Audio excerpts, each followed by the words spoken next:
what is Hoboken, New Jersey's greatest filmmaker doing in West Virginia? Well, probably about 7 or 8 years ago, I wrote a script called Matewan, based on some history I had read when I was writing a novel called Union Dues that took place down in West Virginia coalfields.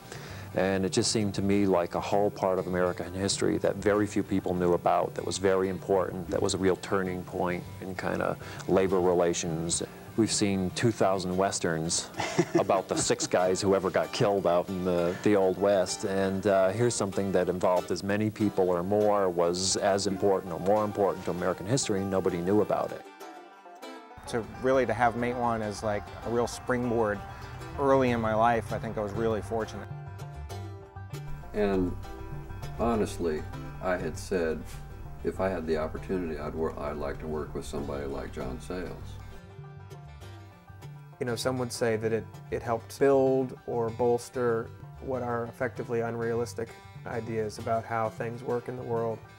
One thing that I brought away from it was that this is possible. This is how you can approach projects and how you can approach your life and your work.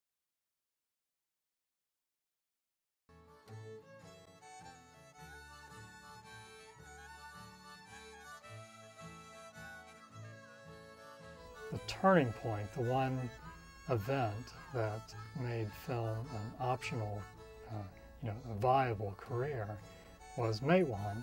Because of the movie being made, it kind of opened up that piece of history for us.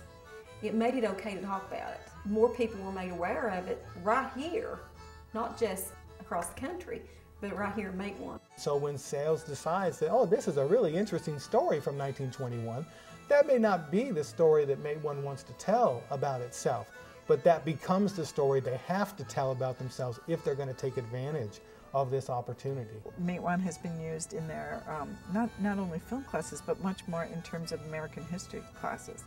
And that it has had, I'm happy to hear, some kind of life in terms of an educational teaching tool. Why did we have to have an outsider come in and tell us that? I don't think that was necessary in reality, and I don't think it was necessary for John Sayles' film. This is really an American story. You know, Americans fight for freedom, they believe in democracy, they stand up for what they think's right, they speak out. And then I looked around at the coal camp where I was growing up, and I thought, this is nothing like the history books say it's supposed to be. There ain't but 2 sides of this world, them that work and them that don't. You work, they don't. That's all you got to know about the Indians.